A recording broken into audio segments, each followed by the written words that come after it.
Bueno, después de la motivadora conferencia de Mariano, tenemos con nosotros a Alfredo Romeo. Alfredo es una de esas personas que, si Mariano empezó a construir su marca y empezó en el presente, yo cuando escucho a Alfredo o cuando hablo con Alfredo me da la sensación de que Alfredo está 20 años en el futuro. Alfredo es una de esas personas que ha sido capaz de transformarse, de ir avanzando y de ir innovando y de ir cambiando los estándares que había. De esos emprendedores, yo no sé si tú me permites que te llame emprendedor o empresario, pero es de esas personas que ha ido cambiando moldes. De hecho, fue el primer libro sobre software libre en España y revolución digital, que se llamaba La Pastilla Roja. Fue el autor. Además creó algo que en aquel momento nadie conocía, como era la Córdobapedia, donde hay muchísimos datos de Córdoba que hoy sigue funcionando, y actualmente es CEO de Intelify. Yo la verdad es que prefiero dejarle la palabra para que él nos explique mejor el proyecto, que sin duda es apasionante. Bueno, muchas gracias. Hoy no vengo a hablar de mi libro. Creo que es más interesante el conocer tendencias más globales, algunas ya las ha apuntado Mariano, y creo que es más importante conocerlas porque sí nos dan una contextualización del mundo en el que algunos estamos, otros van a llegar y otros directamente ni llegarán. Pero sí es importante estas tendencias que las tenemos pues simplemente por la sociedad donde nos encontramos, que las conozcáis porque seguro que van a moldear cosas en las que vosotros vayáis a pensar y en las que queráis trabajar. Y entonces yo siempre me gusta, hay una frase que yo utilizo desde hace tiempo, por primera vez se la escuché, por primera y única vez, busca en Google y no está salvo mi referencia. Esta yo creo recordar que se la escuché en su día a Eduardo Punset. En el siglo XXI todo lo que no es ciencia es chismorreo. ¿Qué es ciencia? Bueno, ciencia, ahí está la definición que da la Real Academia de la Lengua, que es el conjunto de conocimientos obtenidos mediante observación, racionamiento, que están estructurados y que luego te permiten implicitar algo. ¿Y qué es el chismorreo? Pues si nos vamos, al final la acción y efecto es chismorrear, y chisme lo que te dice que es una noticia verdadera o falsa o comentario con que generalmente se pretende indisponer a una persona con otra o se murmura de alguna. Esto me daría pie a hablar de personal branding, pero no es mi intención. Entre otras cosas, porque no quiero indisponer unas personas contra otras. Es más, si quisiera hacerlo empezaría con este mapa. ¿Hay aquí alguien que no sea español? ¿Extranjero? Pues ese es el mapa de corrupción que hay en Europa. Entonces buscar vuestra región y ahí podréis encontrar, a ver cómo miento. Específicamente no es de corrupción, es del nivel de calidad de gobierno. Y uno de los factores que hacen que tengamos mayor o menor nivel de calidad en el gobierno lo da la corrupción. Y ese es, como podéis ver, la Europa del Este y la Europa sureste. Bueno, ya lo veis ahí lo rojo que está. Italia y Grecia y todos los antiguos países del telón de acero, del Pacto de Varsovia. Y Cataluña. Pero bueno, pero no es mi razón, pero ese no es mi objetivo hoy hablar de eso, ¿vale? Sí, pero es importante, mira, al hilo de eso. Yo soy de la opinión que la mayoría de los casos de corrupción que están apareciendo hoy en día son los que se dan años finales de los 90, 2001, 2002, 2003, 2004, cuando la gente no se enteraba que todo aquello que no quieras que se sepa no lo haga. Como bien decía Mariano, como antes no se sabía eso, la gente hacía de todo. Hoy no hemos levantado el email que le manda el Jordi Pujol Jr. diciendo, oye, que te va a llegar desde Suiza 1,2 millones de euros. Como es datable, como está que se pueda acceder, por eso se conoce. Pero mi objetivo no es empezar hablando de eso e indisponer a unas personas contra otras, sino que me interesa más que pensemos en datos y me interesa más que pensemos en hechos. Y eso no lo se ha hecho durante la humanidad. Durante la humanidad en muchas ocasiones nos hemos basado mucho en incertidumbre. Fijaros, y por eso habría que decir más en esta reharíamos la frase diciendo que en el siglo XXI todo aquello que no es ciencia es incertidumbre. Y fijaros las incertidumbres que hemos tenido con cosas que hemos dado por hechas en la humanidad. ¿Sabéis eso lo que es? Hasta el siglo XVIII una práctica médica común era insuflar tabaco, humo de tabaco, por el ano. Y ahí veis al señor ahí empujando, ¿por qué? Porque decía que tenía propiedades curativas, y lo tenía. Evidentemente esto, cuando se descubre que la nicotina tiene veneno, dejan de utilizarlo. Y a saber por qué se empezó a insuflar, pues sería una evidencia que habría, pero la gente se lo creería. Eso estuvo hasta principios del siglo XIX. Pero es que en el siglo XIX una de las prácticas comunes, si leía Pío Baroja médico, en una de sus trilogías, bueno, él te habla de que la práctica común, básicamente a finales del siglo XIX o durante todo el siglo XIX, pero especialmente a finales, eran las sangrías. Estaba malo una persona y lo que le hacían era sacarle sangre. ¿Para qué? Pues porque creían que le sacaba sangre. Entonces esa era otra creencia que había, que teóricamente estaba basada en ciencia, pero que se descubrió que eso no hacía nada. Otra creencia, la de que crece el pelo y las uñas después de muerto. ¿Cuántas veces la habéis escuchado? ¿Muchas? ¿Y sabéis lo que es? ¿Crecen? No, lo que hace es que la piel se encoge y hace el efecto y parece que está creciendo. Otra creencia que hay, falsa, que no son datos realmente, o sea, son datos que se tienen, pero la extracción del conocimiento que sale de la observación de eso no es real, o sea, no es la correcta en este caso. Otra, el cerebro. ¿Cuántas veces habéis escuchado? Se escucha el cerebro solamente se utiliza un 10% o un 6%. ¿Cuántas veces? Y el día que tengamos el poder. Mentira. El cerebro se utiliza en su totalidad. Eso está basado en los años 50, en estudios que se empezaron a hacer del cerebro y se estudiaba que solamente había un tanto por ciento de células que en aquel momento se podían datar que se activaban. Entonces, es otra creencia falsa. O la de que ver la televisión desde cerca. ¿Cuántas veces nos ha dicho nuestra madre eso? Niño, no te pongas cerca de la tele. Mentira, mentira, no pasa nada. Absoluta. No hay ningún estudio científico que relacione eso con el que tu vista se vaya a cansar. ¿Y esto que me decís? Que esto es mucho más cercano. El cerebro izquierdo, el analítico, el derecho, el creativo. Mentira. Hoy en día, gracias a todos los estudios que se están haciendo en neurología, se ve que en cualquier proceso intervienen las dos partes del cerebro. Y esto es de los años 90. Entonces, lo que nos estamos dando cuenta es que conforme la ciencia va avanzando y va avanzando rápidamente, hay muchas de las cosas que dábamos por sentadas que no son verdad. No son verdad, directamente. Y el zumo de naranja, que se le van las vitaminas. Niño, el zumo, que te lo acabo de hacer y se le van las vitaminas. Y eso es verdad. Eso es verdad. O sea, que tu madre muchas veces tiene razón. O sea, que el zumo, yo de toda la vida siempre ha sido ponerme el zumo y del tirón me lo he bebido, siempre, desde pequeño. Eso es verdad. Porque las vitaminas se oxidan con el aire. Fotosensibles, ¿no? Muy bien. Entonces, lo que tendríamos, volvamos otra vez a la definición de ciencia. Y como veis, las tres claves que da la ciencia es la observación, el razonamiento y que son datos estructurados. Y vamos a poner ejemplos de hoy en día cómo la ciencia se trabaja. Pasad, chicos.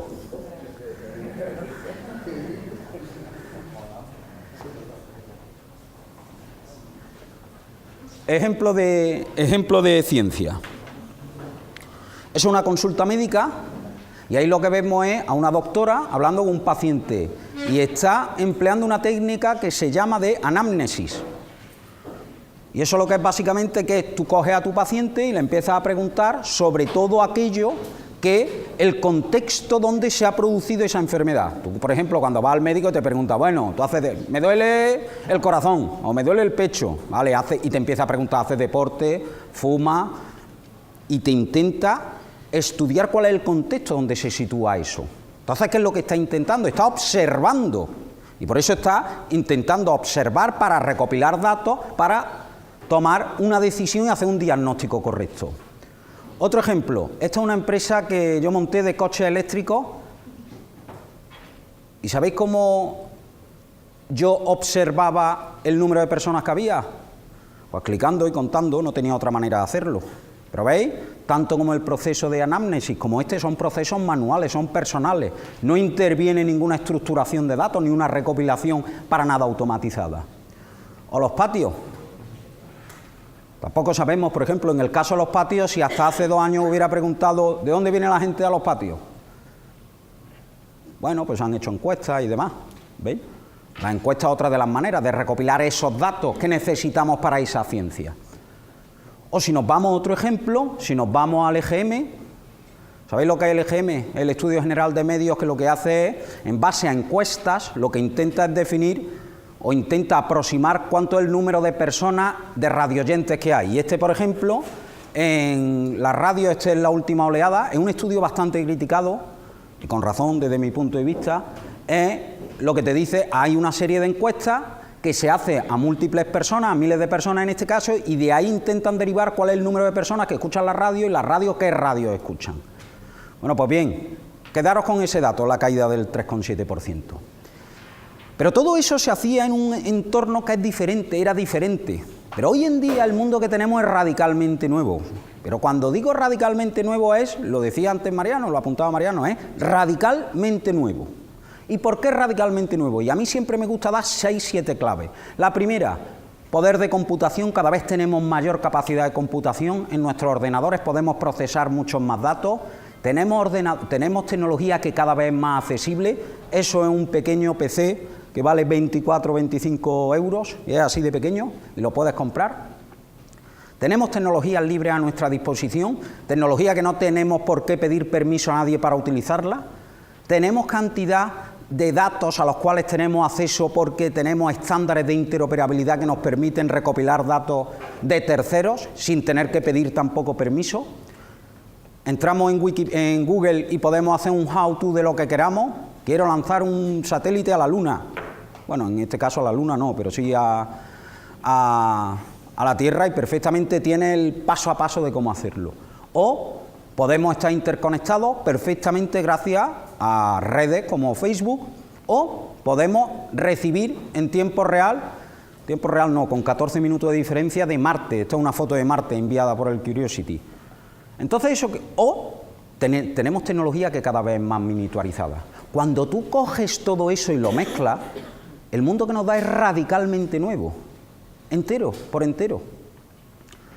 Y la primera consecuencia es que todo, absolutamente todo, es datable, todo se puede medir, todo.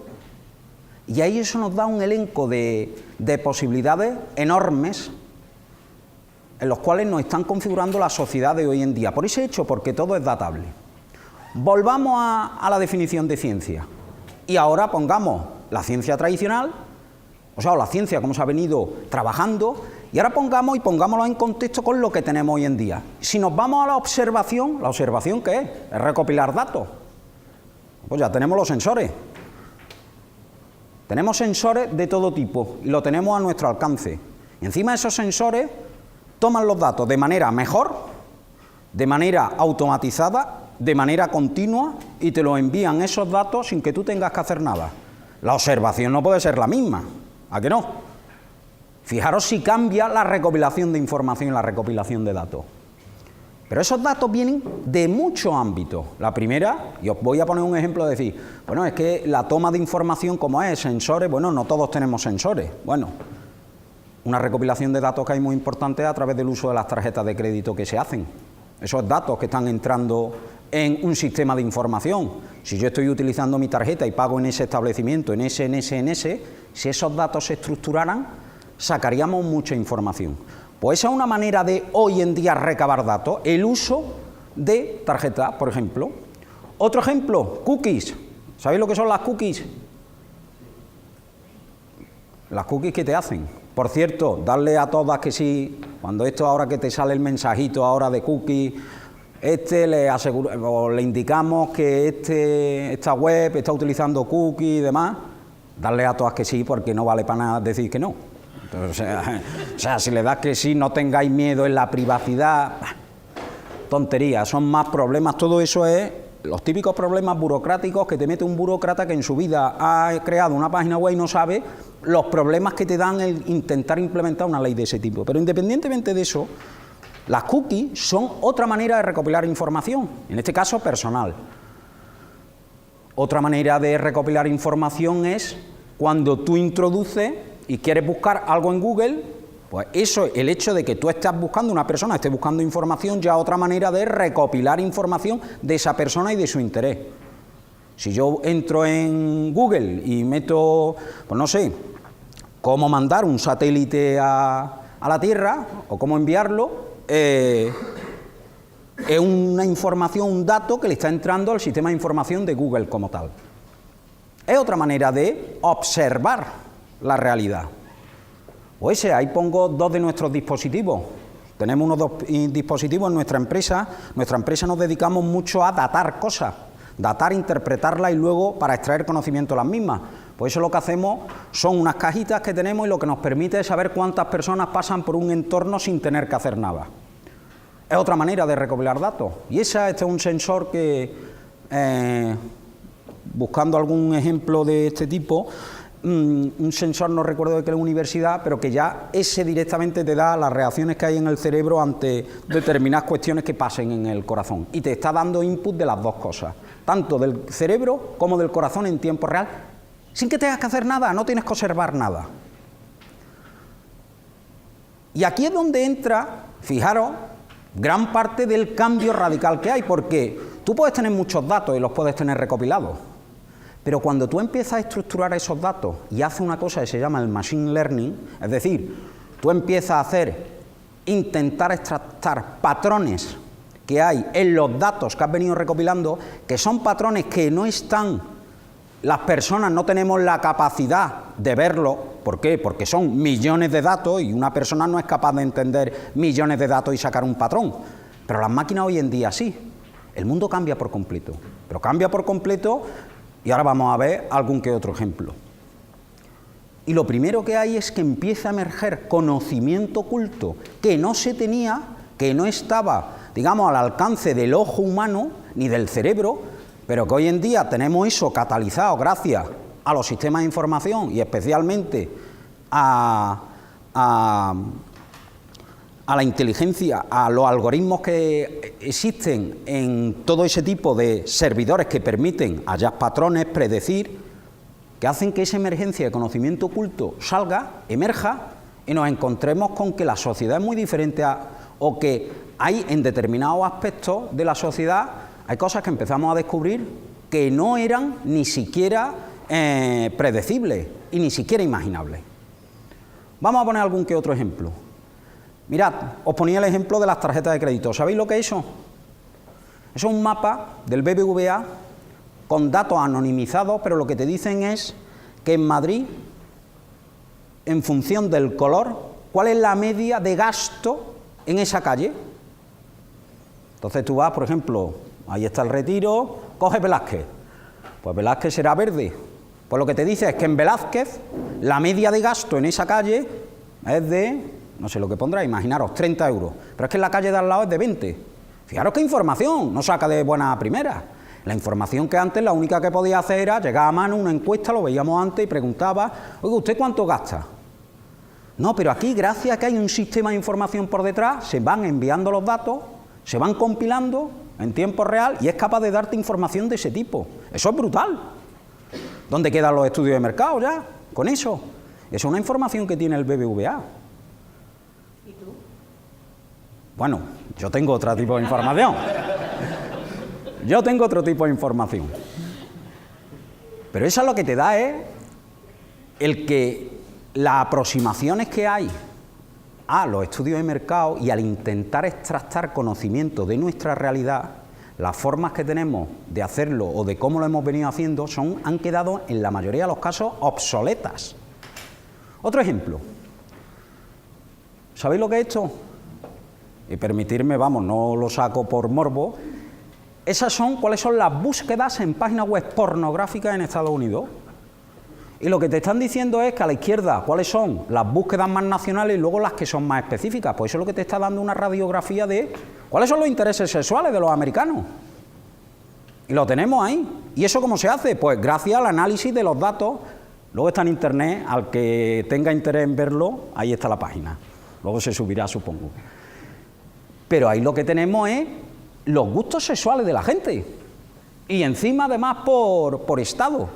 Entonces ya no se dice, bueno, es que a N le gustan estas o a estos le gustan estos. No, aquí ya hay un dato real basado en el comportamiento humano y que no está sesgado.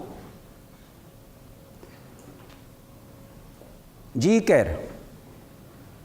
Esta persona va a coger, podemos decir, oye, es que te veo a esta persona mayor, este anciano que está perdiendo la memoria, tendrá Alzheimer, no lo sé.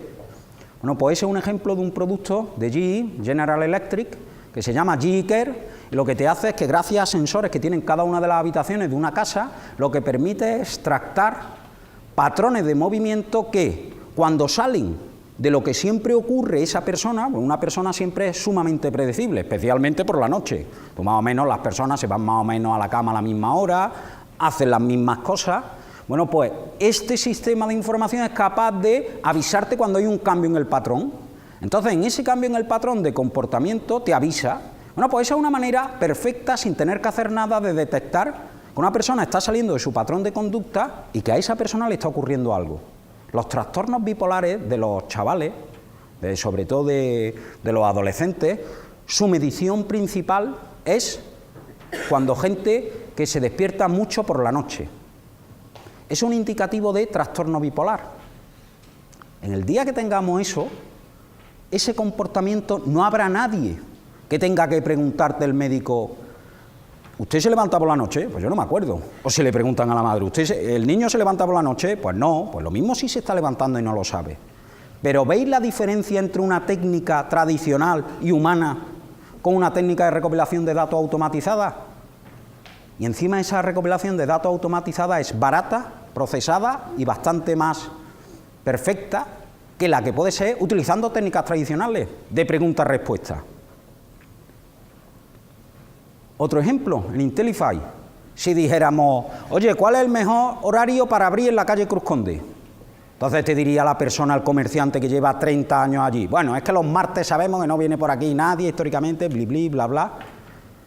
Yo no sé si ese señor tendrá razón o no, pero en base a nuestros datos, en base a lo que nosotros hemos recopilado, el horario óptimo de un miércoles y un jueves en la calle Cruz Conde para una apertura de horas semanales determinada es ese. Y no hay otro. Ese es el perfecto, ese es el óptimo. El óptimo en cuanto a número de personas que pasan por la calle. Distinto es que dijéramos, no, es que por ahí las personas que pasan pues son familias o son personas que gastan poco, eso es otro tema. Pero en función del número de personas que pasan, esa es la aproximación óptima. Fijaros si ha cambiado el papel, ya no hay que intuir, ya no hay que basarse en la experiencia acumulada, porque normalmente tampoco en casos no es la mejor. Otro ejemplo, mirad, ¿cuánta gente venía de los patios? ¿Cuánta gente venía, cuánta gente, aparte de cuánta gente venía a ver los patios, ¿de dónde viene la gente a ver los patios? Pues el indicativo de la página web que se tuvo este año, donde tenías que reservar entradas para entrar en los mismos, pues de ahí era la procedencia. Córdoba, y además con ese tanto por ciento. Os puedo asegurar que es bastante más real que cualquier encuesta que se hiciera. Tiene que el 31% casi de la gente que tenía interés en adquirir entrada eran de Córdoba, el 18% de Madrid, el 14% de Sevilla, Málaga 5%. Por primera vez se sabe, y eso está basado en un conjunto de datos numeroso para que nos permita tener la masa crítica suficiente para implicar cosas. Pues ya no has tenido que hacerlo manual. Gracias a que hay cookies, por eso hay que decirle que sí, sabemos esto. Otro ejemplo, lo ponía antes. ¿Conocéis Google Trends? ¿Quién no conoce Google Trends? ¿O quién conoce Google Trends? Venga, lo hacemos por descarte. Vale. Chicos, los que no conozcáis Google Trends, lo que te permite es una herramienta de acceso a conocimiento brutal. Porque lo que te permite es ver qué es lo que la gente busca.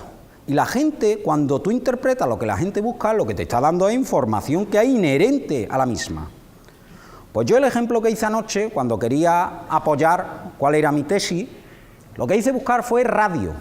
¿Cuánta gente busca en España, y concretamente en España, radio? Y estos eran los datos que salían. Ahí justamente a la izquierda es el primer, era abril-mayo, era la primera oleada del 2012 y aquella la segunda oleada del 2013. Antes os acordáis que ponía caída del 3, no sé cuánto por ciento. Bueno, eso es lo que dicen en base a no sé cuántas estadísticas. Lo que yo sé, que es real y está basado en las miles de búsquedas que hay en Google sobre radio, es que la caída es del 11,93%. ¿Eso significa que hay un 11,93% menos de gente que está escuchando la radio? Yo no lo sé. ¿Por qué? Porque ahí no está extrayendo las personas que no buscan en Google. Entonces son, digamos, ahí del universo de gente que escucha radio no tenemos a personas que no buscan en Google o no tenemos otro tipo de personas que pueden hacer que esta información no tenga todo el universo estadístico, en este caso todas las personas que están escuchando radio. Pero lo que te está diciendo es que si en la radio online hay un 12%, yo particularmente no me creo que la caída sea de un 3,93. Tampoco, no me lo creo. Mi intuición me dice que estará a mitad, entre medias. Pero estos datos, las aproximaciones son mucho más exactas que estudios generales que tienen bastantes intereses comerciales y que quieren, en función de sus necesidades, manipular datos. Tú no puedes decir, el estudio general de medios no puede decir que hay una caída de un 30% en la radio, entre otras cosas, porque el estudio general de medios se financia gracias a las cadenas, a los medios de comunicación, y los medios de comunicación se financian a través de sus anunciantes. Entonces, en ese momento, ellos no pueden decir que ha caído un 12%, que no sé si ha caído un 12%, pero lo que te está diciendo es que la información, el dato, el conocimiento, el dato exacto de cuánto ha ganado, de cuánto ha caído eso, no se sabe bien. Y ¿sabéis lo que es esto? Otro dato. Esos son los Smart Diapers, que son pañales Smart, que lo que te dice es que en función de la orina que el niño suelta, es capaz de decirte posibles infecciones que tienen los bebés. Y ya no hay que hacer nada. Una de las cosas que me ha dado siempre más coraje es ir al médico a llevar a mi hija al pediatra por si le pasa algo. Eso, los que seáis padres, lo entenderéis, porque eso de irte a la 1:30 de la mañana al pediatra porque tiene algo la niña, a mí me machaca, o me ha machacado, gracias a Dios es más mayor. Entonces, él lleva... ¿Y por qué? Pues es simplemente una cuestión de placebo, de que vaya allí con tu niño, el médico lo vea, la oculte, y siempre además el mismo proceso, la oculta, le mira el oído, la boca, para que te diga al final, ¿qué? ¿Qué te dicen? Que está muy bien y que si tose, que tiene un virus. En la palabra virus ahí cabe todo lo posible. Sí. Y todo al final, y moco. Y todo al final es una cuestión intuitiva. El otro que dice, bueno, este tiene un cuadro clínico que yo no sé, bueno, que sí, que tiene moco y que tal, pero no está tomando los datos. La recopilación de datos que hace, si os fijáis, es la ocultación, el oído, los ojos y el mirarle las amígdalas y el tocarle el estómago. Esa es la toma de datos. Oye, pues yo prefiero una máquina que haga eso. Si tengo una máquina mejor, que me lo haga y que si encima no me tengo que levantar de la cama para ir a llevarla, killer. Pues ese tipo de productos son los que vamos a ver, donde esa recopilación de datos ya no la vaya a hacer tanto el médico, sino que la hagan máquinas porque la hacen mejor, simplemente. Y la hacen mejor. Y esto levanta ampollas cuando se dice eso porque parece que es la sustitución de una persona por una máquina. Puede levantar ampollas, puede tener resquemores, pero yo lo prefiero. Los errores médicos que se cometen, la mayoría son pues por tomar decisiones malas basadas en diagnósticos malos, y los diagnósticos normalmente, bueno, normalmente no, hasta día de hoy se ha hecho por personas y por médicos basándose en esa información que recopilan, que la mayoría la hacen de manera manual o utilizando aparatos como un termómetro que solamente él tiene el acceso.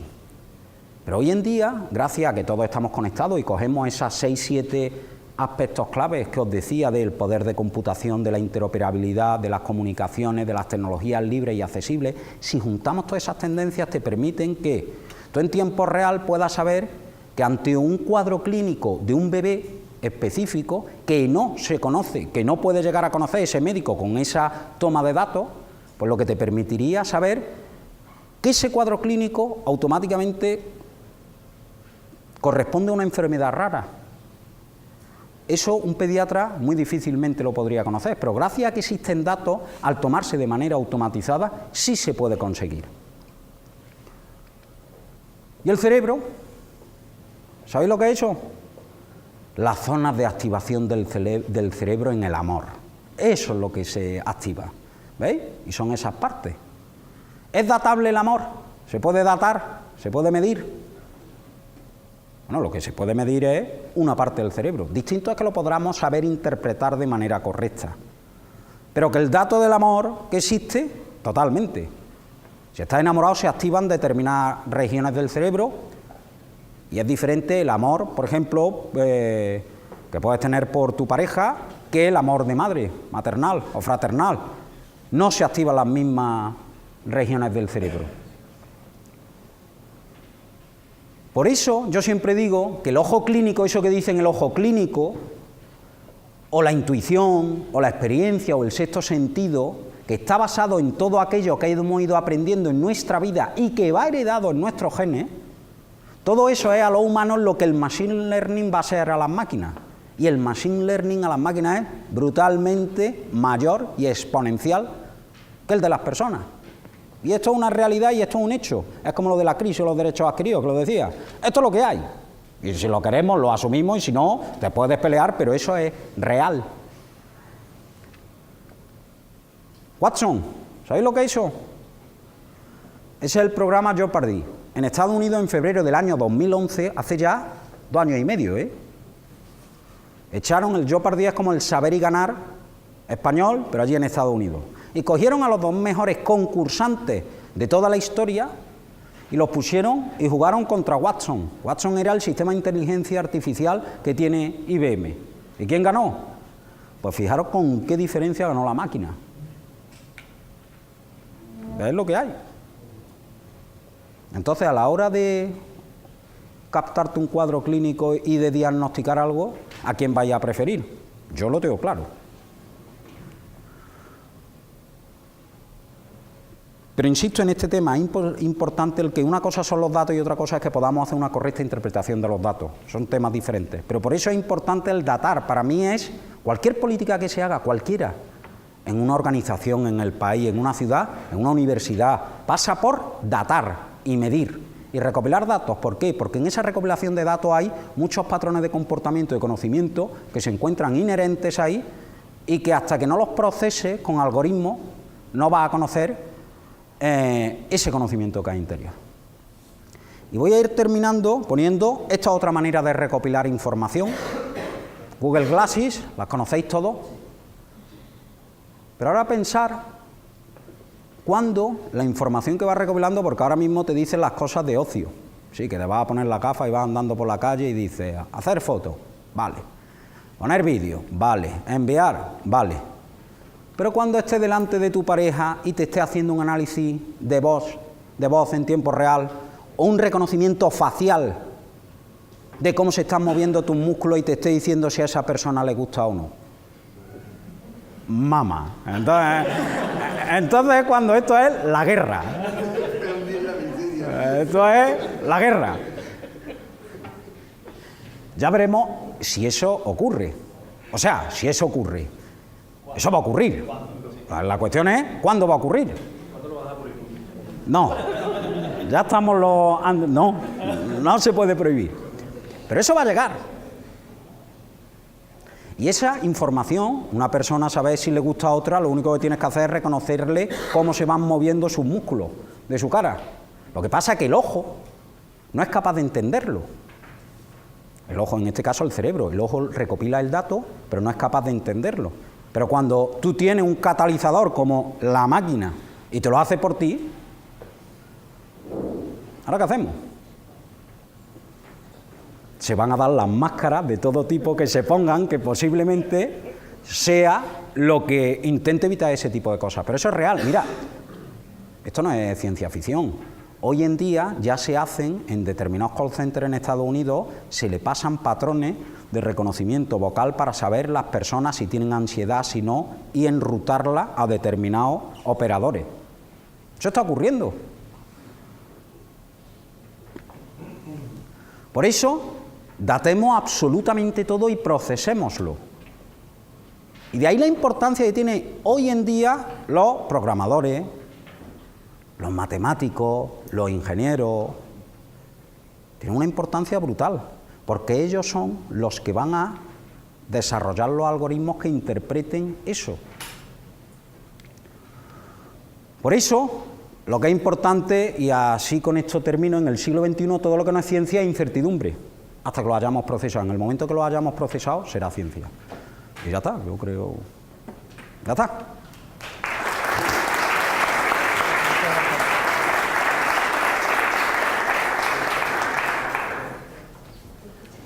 ¿Tenéis alguna pregunta breve para Alfredo? Sí. Si datamos, ¿Perdón? si datamos todo lo que, como tú has dicho, por ejemplo, en el caso de la web clase, Sí. no estamos rompiendo con la privacidad de la persona. No, no tiene por qué. Porque lo mismo el dato es para ti. Lo mismo no. No, claro, easy. Esto es el easy. Y lo mismo no, pero el problema está que el término privacidad es un término del siglo, o sea, de hasta esta era. La privacidad, ¿en qué término? ¿Bajo qué circunstancias? ¿Qué es la privacidad? ¿Qué es la privacidad? Defíneme privacidad. ¿Un entorno donde solamente tú tienes acceso a esos datos, a esa información? La privacidad sería como el derecho de proteger todo aquello que sé que es mío, de mi vida. Por ejemplo, en el caso de la web clase, se sabe que hay diferentes sitios que antes de que se hayan salido ya esté prohibido el uso de esos aparatos de todo lo que es para respetar la privacidad de la persona. Y se va a dar, pues no te las pongas o no, o sea, hay alguien que te dice, oye, directamente no se puede entrar aquí, ¿vale? Está dentro de su libertad esa prohibición, y me parece bien. Y eso va a ocurrir, pero en otros ámbitos no, habrá mucha gente que diga, oye, yo me quiero poner las gafas, ¿por qué no me las voy a poner? Yo creo que vamos a hablar, yo que he prohibido el uso, a gente no quiera que se haga fotografía o tenga datos de él. Vale, podemos regular lo que queramos, pero la realidad es esa. El día, y eso gafas que las puedes ver, las lentillas, ahí no vean nada. Entonces, cuando te ponga una lentilla y el tío no te vea que tú llevas una lentilla. Teléfonos móviles. Lo que pasa, la gran revolución está en que las tecnologías cada vez son más transparentes y no se pueden percibir. Tú fijaros la evolución, los mainframes, grandes ordenadores, luego PC, un teléfono móvil y ahora lentillas o cuando te lleguen, o las gafas en este caso. Pues estoy invirtiendo ahora mismo en tecnologías para proteger la privatización. Existen gafas para protegerse exclusivamente de la web clase. Sí. O sea, también se está volviendo transparente, pero por otro lado, aquí ya puede volverse más abajo, más transparente del dato. Pues que se vuelva. Si el problema no es que no se vuelva, aunque no ocurra eso, si eso va a ocurrir, y es un movimiento natural. Será otro dato también. Claro, podrás saber cuál es el tanto por ciento, claro, eso es. Fijaros, tenemos hoy en día más datos, se recopilan más datos, que se llama la sombra digital, por aquellas cosas que nosotros de manera voluntaria no damos. O muchas veces dice la gente, es que estoy escribiendo aquí, no quiero poner mi formulario de nombre y apellido. No, pero si de ti se están recopilando bastantes más datos sin que tú tengas que hacer nada de manera pasiva. Oye, el tema de la privacidad es, aquello que conocíamos como privacidad, eso ha desaparecido. Pasado. Por eso, y lo decía antes, en el siglo XXI no hagas lo que no quieras que se sepa. Porque antes o después, y yo no entro en temas morales o éticos, eso es otro análisis, esa es la realidad, que no lo hagas, porque te pillan o hay un tanto por ciento de posibilidades que te pillen. Bueno, esos son otros aspectos, libertad, yo creo que sí hay libertad. Distinto es que ahora los poderes públicos no estén procesando algoritmos de intentar encontrar patrones donde tú puedas estar ahí metido y tú puedas tener un falso positivo y que a ti te puedan llegar a identificar con un terrorista porque estés llamando a Marruecos 3 veces a la semana en Afganistán. Eso es una cosa. Pero hombre, libertad existe. Pero ojo, yo defiendo el derecho inalienable de las personas a desconectar de la red, pero con todas las consecuencias. Con todas. Vete, ¿te quieres ir al campo? Vete al campo. Luego no pretendas que te ponga allí un teléfono móvil a ti que te ha ido allí al campo, ¿no? Te ha desconectado. Sí, le quería preguntar porque estamos en un mundo en el que ya todo el mundo sabe de datos, todo el mundo sabe muchas cosas importantes sobre ciencia. Yo mismo, por ejemplo, soy suscriptor de la revista Muy Interesante y muchas de las cosas que ha explicado en la primera parte de Alfredo, que son estudios que dicen que son falsos.